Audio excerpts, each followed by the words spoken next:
Hey blooming souls, my name is Sadaf Saeed and I am a psychologist. आज का जो podcast है वो मेरे लिए पर्सनली बहुत ज़्यादा इम्पोर्टेंस रखता है. रीज़न बीइंग ये पॉडकास्ट मैं अपने mentor and a very important person in my life के साथ करने वाली हूँ. दूसरी चीज़, ये पॉडकास्ट हम अपनी मेडिकल फ्रेटर्निटी को डेडिकेट कर रहे हैं. Yes, we are talking about doctors. So इसी पॉडकास्ट के लिए आज हमारे साथ हैं doctor Mohsin Wali. He doesn't needs any kind of introduction, but मेरे लिए बहुत कुछ है डॉक्टर वली. आज का जो पॉडकास्ट है वो हम डॉक्टर वली के साथ करने वाले हैं. वैसे तो डॉक्टर वली को किसी भी इंट्रोडक्शन की ज़रूरत नहीं है, बट फिर भी मैं कुछ इम्पॉर्टेंट पॉइंट्स जो कि मुझे बहुत खुशी होती है जब मैं डॉक्टर वली के बारे में बात करती हूँ. So doctor Wali is a Padma Shri awardee and former physician to 3 consecutive former presidents of India, and he has been serving the nation since last 50 years. So let us welcome Dr. Wali. Thank you, Sadaf. Dr. Wali, thank you so much. आपने मुझे अपना कीमती वक्त दिया. आज मैं आपसे mental health के बारे में बात करने आई हूँ और specifically mental health of the doctors. इस चीज़ को कोई भी नहीं समझता है और बहुत कमी से ये चीज़ सुनने में आती है कि डॉक्टर्स की मेंटल हेल्थ के ऊपर कभी कोई चीज़ हो रही है, कोई प्रोग्राम हो रहा है. सो आज मेरा आपके पास आने का मोटिव ये है इन ऑर्डर टू अंडरस्टैंड कि आप इतने लंबे अरसे से पेशेंट्स देख रहे हैं. तो एक दिन में मानकर चलिए आप 50 पेशेंट्स देख रहे हैं, तो उन 50 पेशेंट्स के साथ जो भी 50 डिफरेंट इश्यूज़ हैं, तो उनको देखने के बाद आपकी मेंटल हेल्थ के ऊपर कोई असर नहीं पड़ता? नहीं, ये बहुत इम्पोर्टेंट टॉपिक है और बहुत पुरानी एक सेइंग है, डॉक्टर हील दाई सेल्फ. तो डॉक्टर की मेंटल हेल्थ ठीक रहना मरीजों की हेल्थ के लिए बहुत ज़रूरी है. बहुत से पेशेंट तो बड़े बड़े हॉस्पिटल के जो डॉक्टर्स होते हैं उनके कमरे में घुसते ही डांट खाने के बाद वापस चले जाते हैं, फिर दोबारा उन्हें दिखाने नहीं आते कभी. हो सकता है डॉक्टर की अपनी कोई निजी कोई समस्या हो, उससे वो दो चार हो, उसका मूड अलग अलग रह रहा हो, तो उस मूड को डॉक्टर को बहुत बड़ा बीच में एक बैरियर लगाना पड़ता है कि जिस वक्त वो मरीज़ के साथ है वो मरीज़ का डॉक्टर है, मरीज़ का हीलर है, मरीज़ अपने दुख को उससे दूर करवाना है, न कि उसका दुख देखना है. तो हमको बहुत ज़्यादा ये अपने अंदर इम्बाइब करना पड़ता है. उसको हम पेशेंस भी कह सकते हैं, टॉलरेंस भी कह सकते हैं, क्योंकि मरीज़ को हमको सबसे अच्छा इम्प्रेशन दे के भेजना होता है.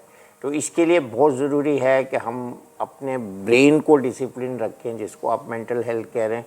और ये बहुत मुश्किल होता है, आप ठीक कह रही हैं. और ये कभी कभी पेशेंट्स ऐसे सवाल कर देते हैं, ऐसी बात कह देते हैं जो डॉक्टर को बुरी लगती ही है, बुरी लगनी भी चाहिए, लेकिन उसका रिएक्शन, क्योंकि पेशेंट ठीक है जो भी कह रहा है, और डॉक्टर को वो सुनकर उसको या तो टाल देना चाहिए या मुस्कुरा देना चाहिए या उसको भूल जाना चाहिए और पेशेंट की अगली बात को सुन लेना चाहिए. तो ये है इसका समाधान, इसका इलाज, इससे डील करने का तरीका.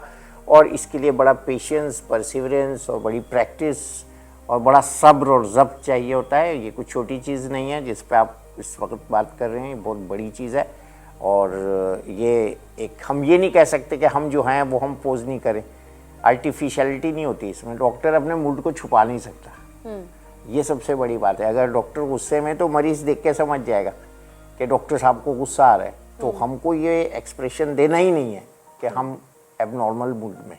सो डॉक्टर, जैसे कि आपने बताया कि टॉलरेंस की बहुत ज़्यादा ज़रूरत होती है, बट क्या किसी डॉक्टर को कभी ये बताया जाता है, पढ़ाया जाता है कि आपको मरीज़ का इस हद तक आपको टॉलरेंट होना है और अपनी मेंटल हेल्थ के ऊपर इस तरह से काम करना है? क्योंकि जब मैं अपनी स्टडीज़ कर रही थी तो हमारे साइकोलॉजी में ये पढ़ाया जाता है that you have to take care of your mental health, right? So when it comes to doctors, तो क्या डॉक्टर्स को भी पढ़ाया जाता है कि वो अपनी मेंटल हेल्थ के ऊपर कैसे काम करेंगे, या फिर इमोशनल इंटेलिजेंस से रिलेटेड कोई भी स्पेसिफिक चीज़ जो बताई जाती हो डॉक्टर्स को, जो सिखाई जाती हो, ट्रेनिंग दी जाती हो in order to be them more happy? नहीं, ऐसा होता नहीं आमतौर पर। ये या तो हम लोग गलतियों से अपनी सीखते हैं, या घर से जिसके जैसे संस्कार होते हैं, जो अपब्रिंगिंग होती है, उसका मिजाज वैसे ही होता है। लेकिन पेशेंट को इससे कोई मतलब नहीं है। वो चाहता है कि डॉक्टर शुड कीप कूल और खामोश ज़्यादा रहे और मुझे ज़्यादा सुने। अभी क्या हो रहा है, डॉक्टर बोलते ज़्यादा हैं और पेशेंट की बात नहीं सुनते हैं।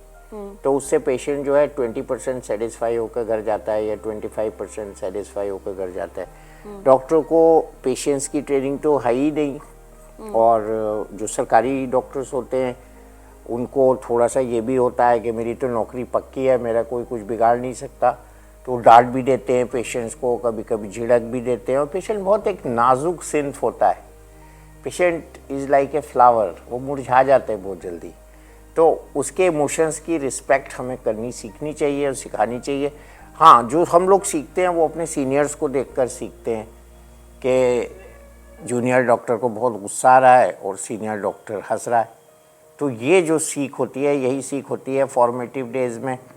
आपको याद होगा कि एक मरीज़ आया था और वो बहुत ज़्यादा नाराज़ हो रहा था डॉक्टर पे, यानी मेरे पे, और मुझे भी बहुत कुछ अच्छा नहीं लगा। और काफ़ी उसने मुझे बुरा भला कहा और मेरे जूनियर कहने लगा कि आप इसको निकाल क्यों नहीं देते कमरे से बाहर। तो अगली बार वो आया तो बहुत खुश था और बहुत समझ गया वो अपनी गलती भी, और उसका मरीज़ ठीक हो गया। तो हमें जो ज़्यादातर पेशेंट को खुशी दे सकते हैं, हम उसके पेशेंट को ठीक करके दे सकते हैं। और वो प्रैक्टिकल एक्सपीरियंस होता है हमारा भी और मरीज़ का भी।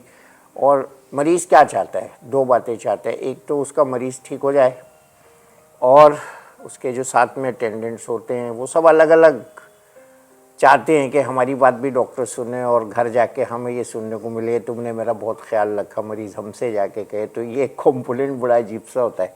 इसीलिए ज़्यादातर डॉक्टर्स जो हैं वो अपने चेम्बर में सिर्फ मरीज़ को बुलाते हैं, अटेंडेंट्स को नहीं आने देते। तो शायद ये अच्छा भी है और अच्छा नहीं भी है। अच्छा नहीं इसलिए है क्योंकि मरीज़ फिर देखते नहीं हैं हमारे मरीज़ को डॉक्टर साहब ने कितने ध्यान से देखा, कितना सुना।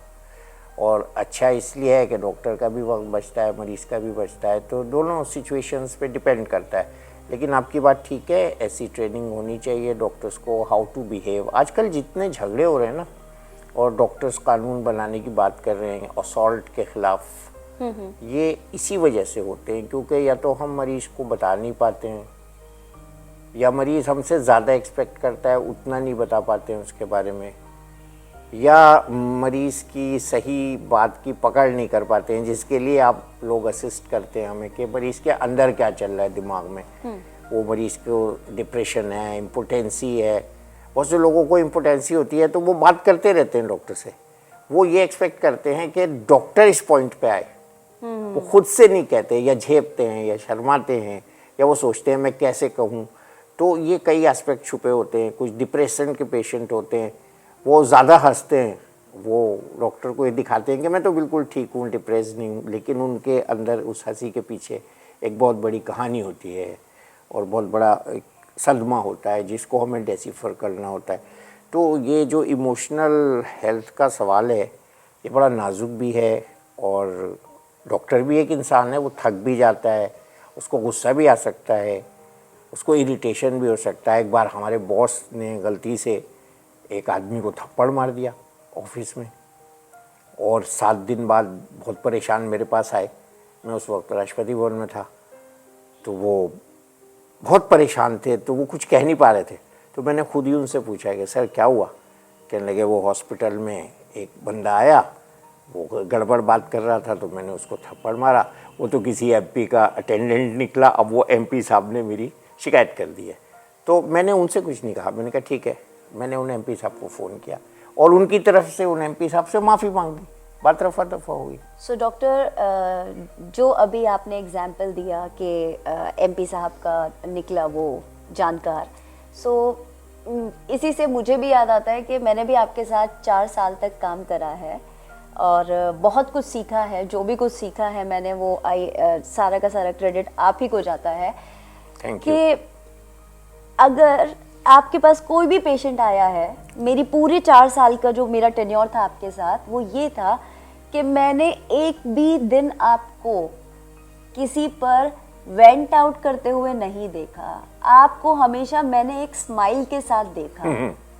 You are a habitual smiler. मैंने कभी ये नहीं देखा कि आपने अपना टेम्पर लूज करा हो किसी इंसान पर। तो आप मतलब इतना टॉलरेंस लेवल, इतना पेशेंस लेवल, इतने सारे पेशेंट्स होते थे। एंड आई रिमेम्बर कि हम हफ्ते के 7 दिन काम करते थे। सो आप बिना छुट्टी लिए लोगों से मिल रहे हैं, लोगों को ट्रीट कर रहे हैं और सब कुछ कर रहे हैं with a smile. How come it is possible? I wanted to know. ऐसा होता है, अगर आप इसको अपनी इबादत समझें, तपस्या समझें, मैं तो कहता हूँ इसको फ़न समझना चाहिए, क्योंकि आप जो मरीज़ के साथ इंटरेक्ट कर रहे हैं उसमें जो मरीज़ की हिस्ट्री आप ले रहे हैं उसमें एक बहुत बड़ी बहुत बड़ी एक कहानी अनफोल्ड हो रही है, और वो एक कहानी से आप भी सीख रहे हैं और मरीज़ का भी फ़ायदा हो रहा है। तो उसको एंजॉय करना चाहिए, काम को एंजॉय करना चाहिए। और अगर आप ये सोचेंगे ये बर्डन है, मरीज़ जल्दी से अपनी बात ख़त्म करके चला जाए, तो फिर आप एंजॉय नहीं करेंगे। एक बात तो ये। दूसरी ये बात है कि एक छोटा सा दोहा पढ़ाया जाता था 4th क्लास में, कागा किसका मन हर लेता, कोयल किसको दे देती है, सबको मीठे बोल सुनाकर सबके मन को हर लेती है। तो इसका मतलब ये है कि smile is a patients requirement. I think अगर मैं ऐसे कहूँ कि पेशेंट आपको जो पे कर रहा है उसमें से पेशेंट के लिए 90% ये है कि डॉक्टर उसकी बात स्माइल के साथ सुने, और 10% वो आपको ट्रीटमेंट के लिए दे रहा है, क्योंकि ट्रीटमेंट जो आप दे रहे हैं वो ऑनलाइन भी अवेलेबल है आज की तारीख में। तो उस 90% की तकमील के लिए आपको स्माइलिंग रहना पड़ेगा, चाहे आपको अंदर से जी नहीं चाह रहा हो। तो वो एक हैबिट हो जाती है फिर। अरे ये मैंने एक बहुत छोटे से एक डॉक्टर साहब थे, जब मैं इंटर्नशिप कर रहा था, मैं उनकी दुकान पे जाके बैठ जाता था। ये किस्सा सुनाना ज़रूरी है। वो बिल्कुल क्वालिफाइड नहीं थे और मैं ऐसे ही सीखने के लिए उनके यहाँ चला जाता था। तो डॉक्टरी तो मैंने उनसे कम सीखी, लेकिन वो मैं ये देखता था जब पेशेंट उनसे बात करता था तो वो बीमारी की डायग्नोसिस मैं कर रहा होता था, और वो बाद में मुझसे पूछते थे उस पेशेंट के जाने के बाद कि इसको क्या था, लेकिन वो पूरे टाइम वो उसका जो भी सवाल करता था वो स्माइल कर देते थे। तो वो पेशेंट उनसे बहुत खुश रहते थे। तो मैंने कहा भाई ये डॉक्टर इतना जानते भी नहीं है, फिर भी ये स्माइल करके सब सवाल का जवाब दे देते। तो मैंने शायद वहीं से मेरे अंदर वो चीज़ दाखिल हो गई। बहुत शुरू के दिन थे वो, मेरी इंटर्नशिप थी, वो मुझे बुलाते थे दुकान पे ऐसी पार्ट टाइम, और मैं शाम को उनकी डायग्नोसिस कर देता था, ट्रीटमेंट बता देता था। तो और कुछ मुझे वो 4 रुपये देते थे। उस ज़माने में 1 लीटर पेट्रोल 4 रुपये का आता था, और मैं बड़ा खुश होता था कि आज के मेरे पेट्रोल के स्कूटर के पैसे निकल गए। वो 4 रुपये की बात नहीं है, ये बात ये है कि वो एक बड़ी सीख थी, वो 4 करोड़ में भी नहीं मिलती जो मैंने उनसे सीखा। तो ये चीज़ें हैं। दूसरा ये है कि मेडिकल प्रोफेशन में हम ट्रीट नहीं करते, हम हील करते हैं। तो जहाँ ये लाइन आप खींच देंगे मैं डॉक्टर हूँ, मैं ट्रीट कर रहा हूँ, वहाँ गड़बड़ है। आपको हील करना है। पेशेंट के जेब में पैसे कम हैं तो आपको उसको कम पैसों में इलाज करना है, वो हीलिंग है, ट्रीटमेंट नहीं है। तो ये फ़र्क हो जाता है हीलिंग और ट्रीटमेंट में। तो इसको बारीकी से समझना चाहिए। और हमारे जो प्रोफेसर्स थे वो बताते थे कि अगर आपके पास कोई गरीब मरीज़ आता है, आज भी होता है ये, तो आप उसको सस्ती दवा लिखिए, सस्ता एंटीबायोटिक लिखिए और उसकी जेब के हिसाब से उसका इलाज कीजिए। और इसी तरह ये भी बताते थे कि अगर कोई बहुत अमीर मरीज़ आता है तो उसको आप सस्ती दवा लिख देंगे तो आपका पर्चा फाड़ के फेंक देगा, ये क्या दवा है। तो यही एक चीज़ देखनी होती है। इसमें जजमेंट का जो फैकल्टी है उसको डेवलप करना पड़ता है। ये बहुत मुश्किल काम है जो शायद तजर्बे से आते हैं, इसीलिए लोग कहते हैं फ़लाने डॉक्टर साहब बहुत अच्छे हैं, फ़लाने डॉक्टर साहब बहुत अच्छे हैं। क्यों अच्छे हैं? वो इसलिए अच्छे नहीं है कि उन्हें ज़्यादा अच्छी डॉक्टरी आती है, वो इसलिए अच्छे हैं क्योंकि पेशेंट उनसे खुश होकर जा रहे हैं। तो ये है सारी बात मेंटल हेल्थ से रिलेटेड। और गुस्सा करने के तो बहुत मौके आते हैं, कोई भी पेशेंट आपको ऐसी बात करेगा। बहुत से पेशेंट आते, डॉक्टर साहब जब से आपकी दवा खाई है मुझे इजाबत नहीं हुई। तो भाई दवाई से थोड़ी हुआ ऐसा, तो इजाबत बताओ नहीं हुई, तुम ये क्यों कह रहे हो कि आपकी दवाई जब से खाई नहीं हुई। अगर इसी बात पे डॉक्टर नाराज़ हो जाए तो झगड़ा हो जाएगा, और इसी बात को टाल दे सुन के और इजाबत पे आ जाए तो झगड़ा नहीं होगा। तो ये बहुत सी ऐसी चीज़ें रोज़ हर पेशेंट के साथ होती रहती हैं। तो मेरे पापा दुकान पे बैठ के कभी कभी कहा करते थे कि कोई अगर सामान वापस करने आता था ग्राहक तो खुशी से वापस ले लेते और कह देते कि अगर पड़ोस की बकरी भी मर जाए वो भी मेरे यहाँ से सामान लेने की वजह से होगा। तो ये बहुत सी चीज़ें ऐसी होती हैं, हम एट्रीब्यूट करते हैं कि कोई बात किसी चीज़ से हम रिलेट करते हैं, तो डॉक्टरी में ये सब नहीं चलता। जो पेशेंट कहता है वो सही होता है। पेशेंट कुछ भी कह सकता है, उस वक्त वो आपका पेशेंट है और वो आपके लिए रिस्पेक्टेबल है और उसकी किसी बात को गलत नहीं समझना चाहिए, अवॉइड करना चाहिए। और वो खुद ही अगली बार शायद पेशेंट आके कहता है मुझे गलती लग गई थी, ऐसा नहीं था, तो उसका इंतज़ार करना चाहिए। उसे 1 हफ्ते का या 15 दिन का जब वो पेशेंट दोबारा आपके पास आ रहा है, उस 15 दिन में अगर आप उस पर गुस्सा हो जाएंगे वो दोबारा कभी आएगा ही नहीं। तो ये है इसका फ़लसफ़ा, बड़ा सिंपल सा है, वैसे बहुत मुश्किल है लेकिन। सो डॉक्टर, अब क्योंकि आप हैबिचुअल स्माइलर हैं और किस तरीके से आपने अपनी ज़िंदगी में अप्लाई करी है चीज़ें, यहाँ पर मुझे एक मूवी का ख़याल आता है, मुन्ना भाई MBBS, जो आज से 10 साल पहले बनी थी। उसमें 2 कैरेक्टर्स पोर्ट्रे किए गए हैं डॉक्टर्स के। First one is doctor Asthana, जो कि बहुत खड़ूस टाइप है, ठीक है, और जो बोलते हैं कि पेशेंट एक बॉडी है, treat them like a body. दूसरी तरफ आता है मुन्ना भाई, जो कि पढ़ाई कर रहे हैं, एस्पायरिंग डॉक्टर है। तो मुन्ना भाई का कहना है कि don't treat patient like a body, invest your emotions in the patient. आपके अकॉर्डिंग किस तरीके से डॉक्टर्स को पेशेंट के साथ डील करना चाहिए, जो ना पेशेंट के लिए रूड हो और ना ही डॉक्टर की मेंटल हेल्थ के लिए? क्योंकि कुछ भी होता है तो पेशेंट बहुत जल्दी ब्लेम भी कर देते हैं, दैट इज ऑल्सो ट्रू। सो इन दोनों कैरेक्टर्स को अगर देखा जाए तो हमें किसको फॉलो करना चाहिए? नहीं, इसमें ऐसा होता है जब दोनों ही सही हैं, वो डॉक्टर स्थाना भी अपनी जगह ठीक हैं और डॉक्टर मुन्ना भाई भी ठीक हैं, लेकिन इसके बाद में एक आपको बताऊंगा कौन सबसे ठीक है। लेकिन सबसे पहले ये होता है कि एक हम जब सबसे पहली बार किसी से मिलते हैं तो खास हर प्रोफेशन में ही, ख़ास तौर से मेडिकल प्रोफेशन में ये चीज़ बहुत ज़रूरी है, कनेक्ट जो है, इसके बाद सब चीज़ ठीक होती है। आपका गुस्सा भी, आपका प्यार भी, आपकी स्माइल भी, आपका घूरना भी, बट वो कनेक्ट से पहले अगर ये सब चीज़ें हो जाती हैं तो वो इशू बन जाता है। आपने जो कहा ना, तो एक कनेक्ट ज़रूरी है। कनेक्ट कैसे होता है? आप कुछ ऐसी बात करिए पेशेंट से जो उसको अच्छी लगे, पर्सनल लगे। आप कुछ उसको पॉजिटिव कमेंट कीजिए, जैसे कि कोई पेशेंट आ रहा है, कोई कह रहा है बुखार हो रहा है मुझे बहुत तेज़, उसकी कांप रहा है बुखार, तो आप उसका बुखार पहले मत देखिए, पहले उसको कंबल दे दीजिए। आजकल बहुत होता है ये, तो आप पहले कंबल दे दीजिए, फिर आप उसका बुखार देखने की कोशिश कीजिए। नहीं तो आप बुखार में ठंडा थर्मामीटर, अपना ठंडा हार्ट पेशेंट को छुएंगे तो कहेगा उई भैया, तो वो सारा खेल वहीं से खत्म हो, कनेक्ट हुआ ही नहीं, डिसकनेक्ट हो गया वो। Exactly.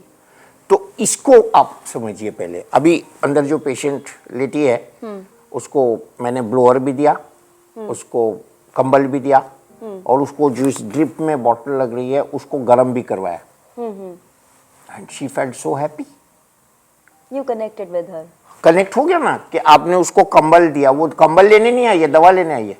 एग्जैक्टली। आपने उसको कमरे में हीट करा, तो कुछ सर्दी हो रही है, उसका इलाज किया, तो वो कनेक्ट वहाँ हुआ। अगर नहीं देते, नहीं करते, तो वो आधी बोतल ड्रिप की लगवा के कहती डॉक्टर साहब मैं अगली बार आ जाऊँगी। तो ये रोज़ का काम होता है। दूसरे एक और बीमारी अब शुरू हो गई है, डॉक्टर अपने फ़ोन में बिजी रहते हैं और पेशेंट बात कर रहा है, तो वो सोचता है कि ये तो गड़बड़ हो गया। तो ये एक अब फ्रेश लोगों के लिए। इसमें आपने जो 2 मिसालें दी हैं, मेरे सामने एक तीसरी सबसे अच्छी मिसाल है डॉक्टर BC रॉय की, जिनके नाम से बेस्ट डॉक्टर्स को अवार्ड दिए जाते हैं। वो BC रॉय क्या थे? वो एक पॉलिटिशियन भी थे, वो एक अच्छे कामयाब डॉक्टर थे उस ज़माने में जब एक्सरे भी नहीं होता था, ब्लड टेस्ट भी एडवांस नहीं होते थे।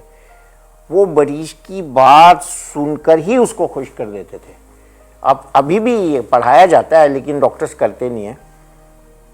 पेन हाथ में होता है और मरीज़ का पहला जुमला सुनते ही टेस्ट लिखने शुरू हो जाते हैं, बस वहीं से मरीज़ डिस्कनेक्ट हो जाता है। BC रॉय की खूसूसियत क्या थी? वो पेशेंट की हिस्ट्री लेते थे। और मैं आपको बताऊं, BC रॉय नहीं, मैं जब मेयो क्लिनिक गया फॉर्मर प्राइम मिनिस्टर को लेके, वहाँ के जो 89 इयर्स के प्रोफेसर काइल थे, जिनकी किताब को लोग बाइबल का दर्जा देते हैं मल्टीपल मायलोमा की, वो थर्ड ईयर वाली जो हिस्ट्री शीट में पॉइंट्स होते थे वो लेके बैठे थे, जबकि उन्हें उनकी पूरी हिस्ट्री पता थी, but he was so meticulous कि वो उस पर टिक करते जा रहे थे कि आपको हेडेक होता है, आपका शाम को नींद कैसी आती है, आपके पैरों पे सूजन, तो जो फर्स्ट प्रिलिमिनरी क्वेश्चंस होते हैं वो सब पूछ रहे थे, आंखों पे सूजन तो नहीं आती है, कहीं ग्लैंड्स तो नहीं है। आजकल डॉक्टर दिखते ही नहीं है, तो उसमें उनका लॉस होता है, वादी डायग्नोसिस रह जाती है। बस हेडेक हुआ एमआरआई करा लो, क्यों करा लो, उससे पहले हिस्ट्री तो लीजिए, हेडेक का डायग्नोसिस आप कर लेंगे। तो ये जो हो रहा है मेडिकल साइंस में एक बड़ा सानहा हो रहा है, ये जो है इससे बहुत ज़्यादा प्रॉब्लम हो रही है। और अब क्या हो रहा है, जो दूसरी पैथीज हैं उनके डॉक्टर्स तो ये सब नहीं कराते, तो उतना टाइम मरीज को दे देते, उनसे डॉक्टर बहुत खुश रहता है। तो वो डॉक्टर काइल भी, आज भी हमारे पास डॉक्टर काइल जैसे बड़े डॉक्टर्स हैं जो अपनी उस उसूल को फॉलो करते हैं, बीसी रॉय वाले उसूल को, तो वो बहुत अच्छा हो जाता है उनका परफॉर्मेंस। और शायद वो इसीलिए बड़े बनते हैं कि वो कभी बेस लाइन को मिस नहीं करते। अब इसको समझाऊं मैं, मतलब आप बड़े बन गए तो आपको वो एग्जेम्पशन नहीं मिल गया कि आप मरीज आया और आपने उसकी डायग्नोसिस कर दी, आपको मेथड फॉलो करना पड़ेगा। इसको हम कहते भी क्लिनिकल मेथड्स हैं, इनकी किताबों का नाम भी मेडिसिन की और सर्जरी की क्लिनिकल मेथड्स होता है, बट आज हम सब भूल जाते हैं। मरीज आया, अच्छा दर्द है, उल्टी आ रही है, बुखार आया है, अच्छा जाओ एक स्कैन करा के जाओ। मरीज को दर्द है ब्लड प्रेशर की वजह से, आपने ब्लड प्रेशर देखा ही नहीं, तो कैसे डायग्नोसिस होगी, स्कैन नॉर्मल आएगा, फिर वो दूसरे डॉक्टर के पास चला जाएगा। तो ये सानहा जो है, ये जो हम आज बात कर रहे हैं उससे ही रिलेटेड है।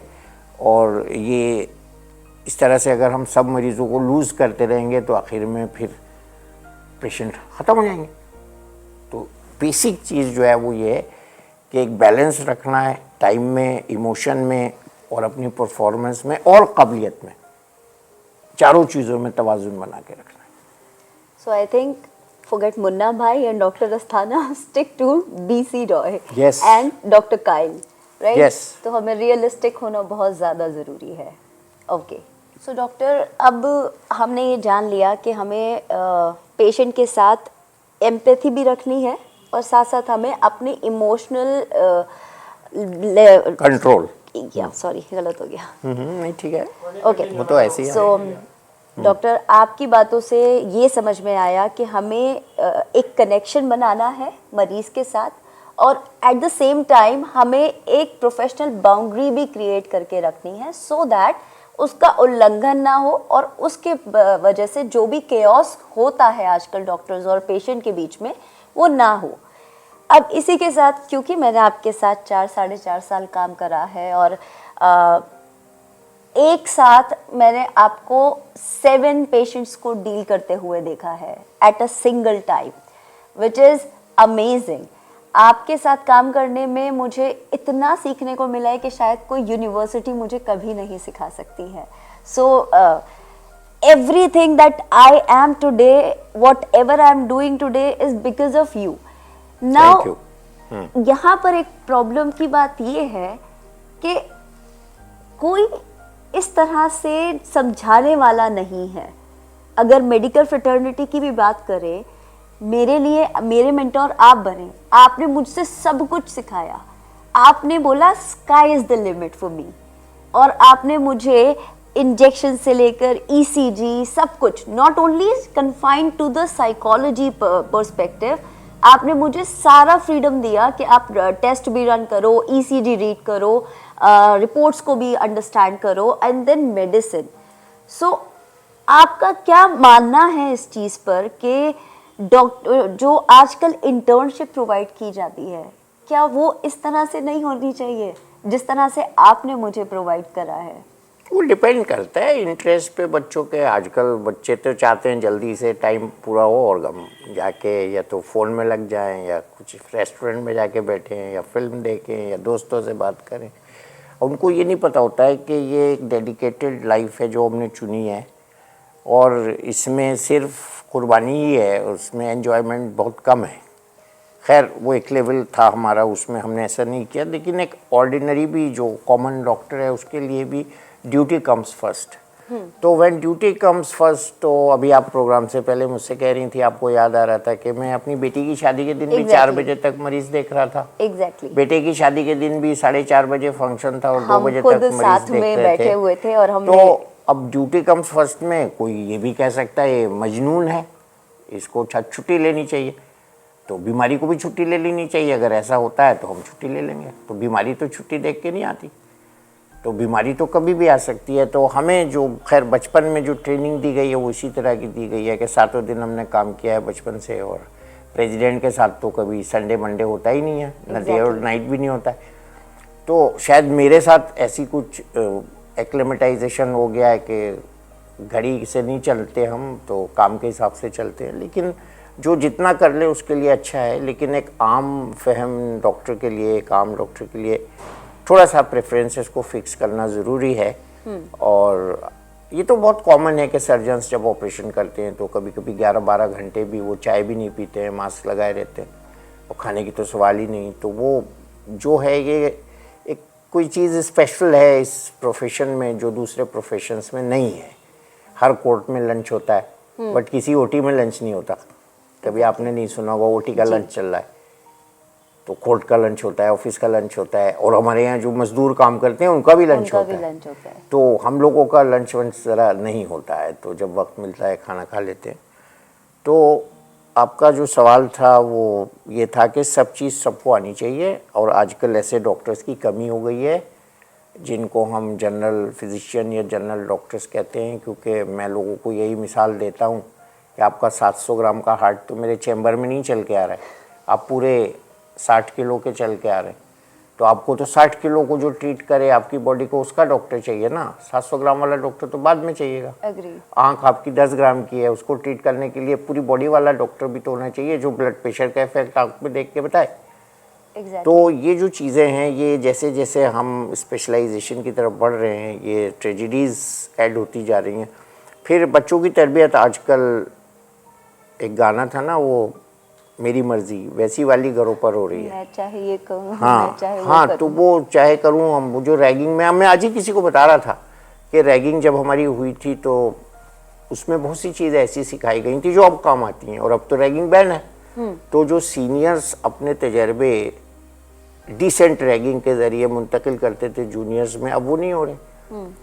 अब मेरा कमरा मसलन रात को 2 बजे तक मेरी लाइट जलती थी तो कोई भी सीनियर आके चाय पी लेता था, तो उस चाय पीने में बहुत सी ऐसी बातें बताया जाता था जो शायद जैसे आपने अभी कहा किताब में नहीं मिलेंगी, या एक प्रोफेसर क्या क्वेश्चन पूछता है, पेट क्वेश्चन क्या है उसके, वो बताया जाता था। तो वो एग्ज़ाम के टाइम 3 साल बाद काम आए होंगे, 8 साल बाद काम आए होंगे। तो वो ऐसी जो आउट ऑफ द बॉक्स जो ट्रेनिंग होती है वो डॉक्टर्स के लिए बहुत ज़रूरी है, और उसको हमें बीच बीच में सीखना चाहिए। मैं तो कहता हूँ अगर आप हर पेशेंट की बात ध्यान से सुने और उसको कनेक्ट कर लें, कनेक्ट फिर वर्ड आ रहा है, तो हमारे इस प्रोग्राम से 2 वर्ड निकल के जाएंगे आज, एक टॉलरेंस और एक कनेक्ट। सो कनेक्ट बहुत ज़रूरी है और टॉलरेंस बहुत ज़रूरी है। इसको ध्यान में रखते हुए ये प्रोफेशन की जिम्मेदारियाँ बहुत बड़ी हैं। मैं आपको भी बताऊं, आज ही एक रिपोर्ट आई है कि यंग गर्ल की, तो उसको ग्लैंड थी गर्दन में, और वो टेस्ट करा के उसको बहुत रेयर डिजीज़ निकली थी, और वो उसका हमने ट्रीटमेंट करके भेज दिया था। आज उसकी रिपोर्ट आई, उसको चेस्ट में दूसरा इन्फेक्शन निकला है। तो वो मैं मान रहा हूँ, इस पर ऑनलाइन आपको बता रहा हूँ कि उस वक्त नहीं ध्यान में आ सकती वो चीज़ जो आज निकल के आई है। तो हमें कभी भी ये नहीं समझना चाहिए कि I am the absolute, I know everything, क्योंकि ये जो बदन है इंसान का, इसमें इतने सीक्रेट्स हैं जो हमें, जिसमें से शायद 1% भी नहीं मालूम। जो नेचर ने ह्यूमन बॉडी बनाई है वो सबसे ज़्यादा बड़ा मास्टरपीस बना है। तो उसके हम ये अगर क्लेम करने लगे हैं we know everything about every patient, about every disease, तो ये बिल्कुल गलत है। और ऐसा जो सोचता है डॉक्टर, उससे गलतियाँ ज़्यादा होती हैं। तो डॉक्टर को ह्यूमिलिटी भी चाहिए, उसको अपनी नॉलेज पे घमंड और गुरूर भी नहीं होना चाहिए, और उसको हमेशा इस सर्च में रहना चाहिए कि आज मैंने किसी मरीज़ से कोई नई चीज़ सीखी है तो वो क्या सीखी है। क्या बहुत सी पहेलियाँ होती है ह्यूमन बॉडी में जो हम अभी भी अनफोल्ड नहीं कर पाए, साइंस, मॉडर्न साइंस भी नहीं कर पाई है। तो वो हमें यही सिखाया था हमारे सीनियर्स ने कि कभी भी ये नहीं समझना कि तुम ठीक हो। दूसरा ये भी बताया था कि बॉस इज़ ऑलवेज राइट। जो तजर्बे के बिना पर तुम्हारा बॉस बता रहा है वो शायद तुम्हें नहीं दिखाई दे रहा है क्योंकि तुम्हारा तजर्बा नहीं है। तो ये एक हमेशा ऑनगोइंग एक सीखने का प्रोफेशन है। इसमें ह्यूमिलिटी, और इसमें कोई भी परफेक्ट नहीं हो सकता, ह्यूमिलिटी की बहुत ज़रूरत है। और इसमें कहीं भी ये चीज़ नहीं आनी चाहिए दिमाग में कि मैं बहुत जानता हूँ। हम जो जानते हैं उससे आगे भी चीज़ है।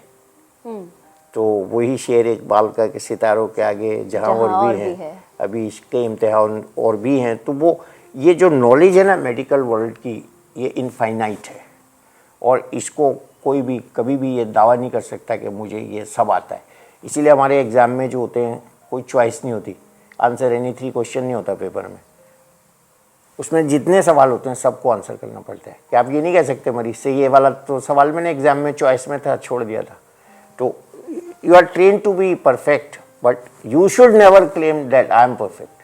तो ये है फ़लसफ़ा कि आपको ट्रेनिंग दी जाती है कि आप परफेक्ट हो जाएं, लेकिन आप अपने से जिस दिन समझने लगेंगे आप परफेक्ट हैं तो उस दिन से आपका जवाल शुरू हो जाएगा। So a very personal question I am going to ask you now. हर किसी की पर्सनल लाइफ होती है, a doctor is never off duty, पर डॉक्टर की भी तो पर्सनल लाइफ होती है। सो इस 50 साल के अरसे में जहाँ पर आपने नेशन को सर्व करा है, इसमें आपने अपनी फैमिली को कितना टाइम दिया और कितना मुश्किल था आपके लिए पर्सनल और प्रोफेशनल लाइफ दोनों को बैलेंस करके चलना? मुश्किल तो बहुत था, ख़ास तौर से मेरे लिए। मैंने तो 3 प्रेसिडेंट के साथ काम किया है, तो मैं अभी तक भी यही फील करता हूँ कि मैं कभी अपनी मर्ज़ी से न सोया न जागा, ज़रूरत के हिसाब से सोया और नहीं वक्त मिला तो नहीं भी सोया। फिर पर्सनल प्रोफेशनल लाइफ तो मुश्किल तो आपने अभी हमने शायद बताया था एक एग्जांपल बेटी की शादी वाला। मैं तो लोग मजाक में मुझसे ये सवाल बहुत लोग पूछते हैं, तो मैं उनसे कह देता हूँ अभी तक तो मैं हनीमून पे भी नहीं गया हूँ। तो इसमें कुछ आपको एक्स्ट्रा करना पड़ता है। तो आपको जो पर्सनल जो तकाज़े हैं उनको पीछे नहीं रखना है, बल्कि उनको एक्स्ट्रा टाइम दे के पूरा करना है। ये है इसमें थोड़ा सा, और ऐसा करते करते आपके अंदर इतनी एफिशिएंसी आ जाती है कि आप शायद 2 घंटे एक्स्ट्रा जाग के अपने घर के लोगों से बात कर सकें, 2 घंटा एक्स्ट्रा एग्जर्ट करके आराम का टाइम निकाल के अपनी बच्चों को, वाइफ को शॉपिंग के लिए ले जा सकें, या एक्स्ट्रा करना पड़ता है इसमें। This is called taxing in English, but this is the not correct word. You have to sacrifice. तो होता है, और शायद हम अगर ये सब ना करते तो हम ज़्यादा पेपर्स लिख सकते थे। वो टाइम शायद हमारा उसमें वो भी किया है मैंने। इसके साथ साथ अभी परसों ही मेरी एक बुक में चैप्टर पब्लिश हो गया है। तो मुझे यही इसका सही जवाब लगता है कि आपको एक्स्ट्रा करना पड़ेगा। तो एक्स्ट्रा लेने के लिए कुछ एक्स्ट्रा खोना भी पड़ता है। तो खोना नहीं होता है वो, उसके लिए आप उसको रिकवर करिए, एक्स्ट्रा काम करिए, एक्स्ट्रा जागिए, अपने आराम में कमी कीजिए। और आई हैव नो रिग्रेट्स। तो उसमें ये नहीं है कि बहुत से लोग इससे कम काम करके भी अपनी बीवी को खुश नहीं रख पाते। हाँ, एक तरीका बीवी को खुश रखने का और भी होता है कि उसका कहना मानिए। जो चीज़ें हम भाषण मरीज़ों के लिए दे रहे हैं वो अपनी वाइफ के साथ भी प्रैक्टिस करिए। और घर पे बहुत होता है ये कि अगर वाइफ की कोई बात गलत होती है, आपको शायद उसका अभी तजर्बा नहीं है, तो आप उसको गलत मत कहिए, आप उसको इग्नोर करिए। और उसको जब सही चीज़ समझ में आएगी 2 दिन बाद, 10 दिन बाद, 30 दिन बाद, तो वो खुद ही करेक्ट हो जाएगा वो चीज़। नहीं तो अगर झगड़ा हो जाएगा तो फिर वो दोनों की समझ में नहीं आएगी, तीसरी चीज़ पैदा हो जाएगी।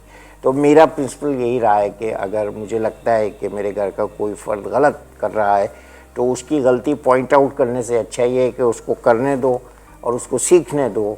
और उस गलती से जो वो सबक सीखेगा शायद वो ज़्यादा अच्छा होगा बजाय मेरे उसको टीचिंग देने के। तो जो आदमी गलती से सीखता है तो वो बहुत बड़ा लेसन होता है और वो एक तजर्बा होता है। और जो हम उसको कहते हैं वो सोचता है हम गलत हैं।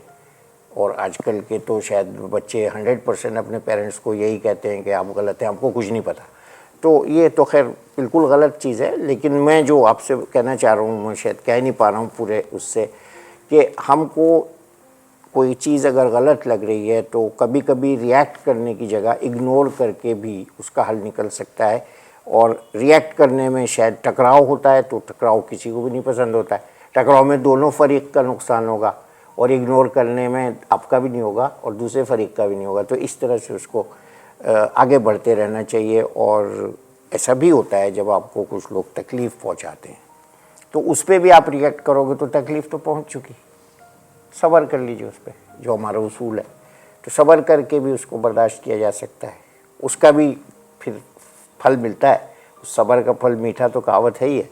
तो लाइफ को थोड़ा सा कॉम्प्लिकेट नहीं करना चाहिए मेरे हिसाब से। बचपन में हमारी बहुत अच्छी ट्रेनिंग हुई है। तो हमारे घर में 3 जनरेशन्स थी। तो जैसे एक मिसाल मैं देता हूँ लोगों को, मुझे जो खाने को दे दिया जाता था मैं खा लेता था। तो आज भी मुझे आज तक कभी इस बात पे घर पे कोई टकराव नहीं हुआ कि साहब आज खाना अच्छा नहीं बना। अक्सर 40% 50% झगड़े रोज़ घरों में से, तुमने नमक कम डाल दिया, तुमने मिर्च ज़्यादा डाल दी। अरे भाई जो है खा लो, नहीं अच्छा लग रहा तो मत खाओ, भूखे रह लो, उससे अच्छा है झगड़ा करने से कि आप भूखे रह लें। तो मैं इस थ्योरी को फॉलो करता हूँ। तो इसलिए ठीक ठाक चल रहा है। अभी दोनों साथ साथ हैं हम लोग और बच्चे भी हैं, बच्चे भी खुश हैं, हम भी खुश हैं। और दूसरा जो एक एस्पेक्ट है वो ये कि आप अगर प्रोफेशन में ज़्यादा टाइम दे रहे हैं तो आप अपने ख़र्चों में कटौती नहीं करिए।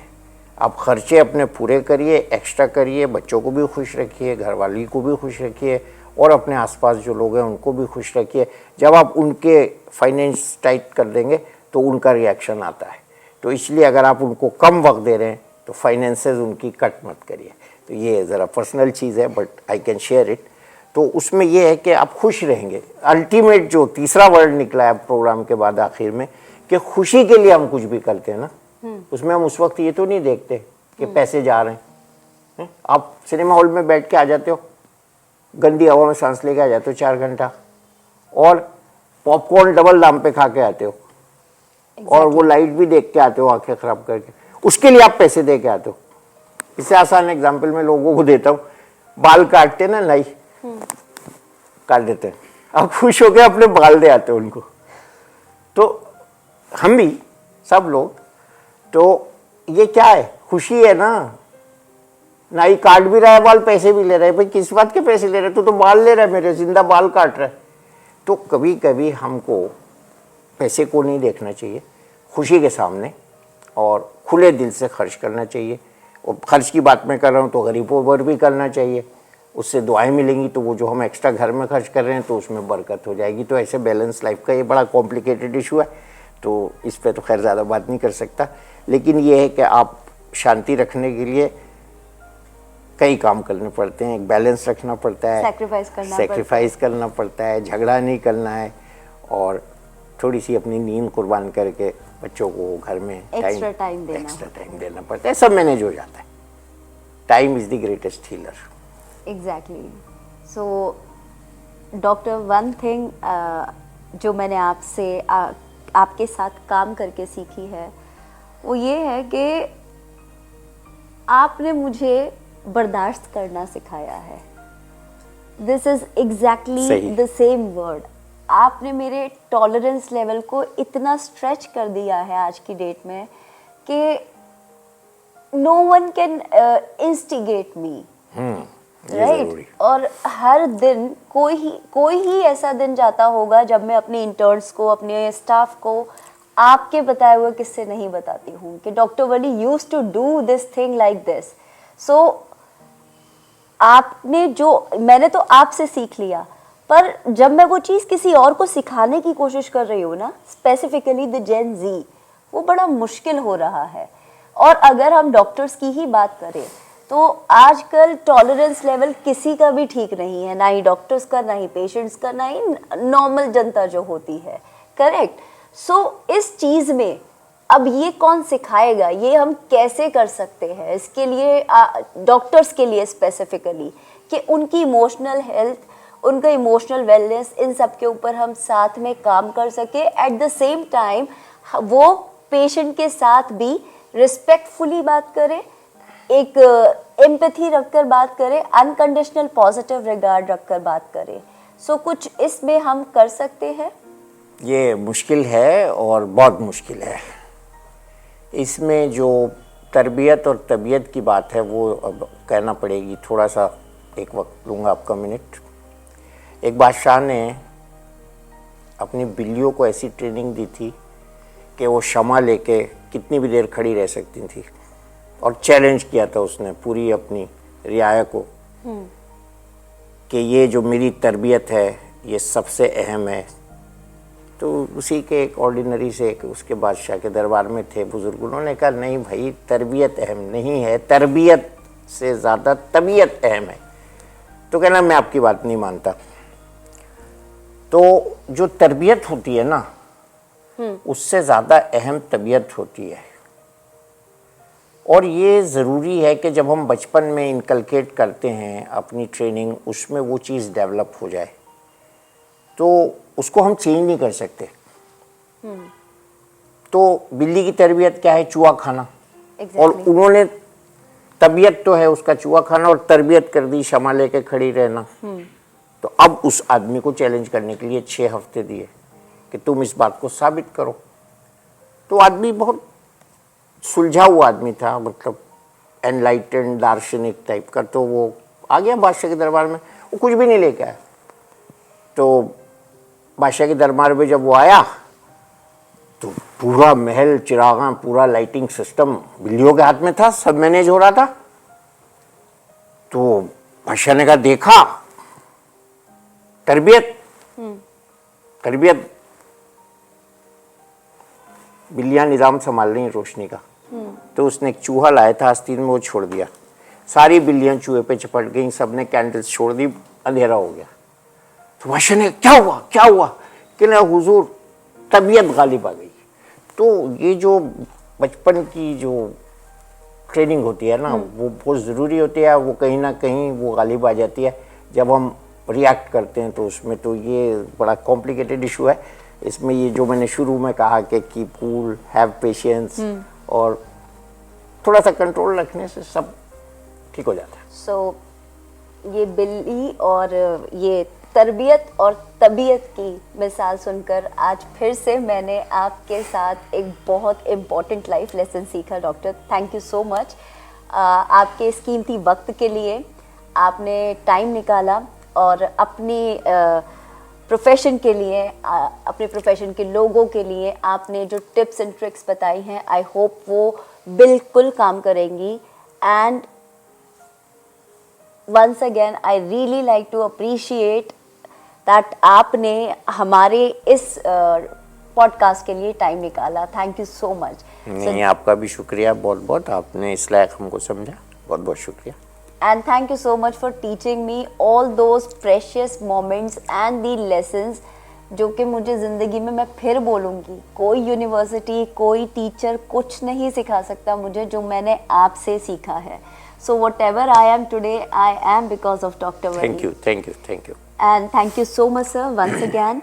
So guys, इसी के साथ आज का पॉडकास्ट हम यहीं पर समाप्त करते हैं। इंशाल्लाह आपसे बहुत जल्दी मुलाकात होगी। Sadaf Saeed signing off. Take care.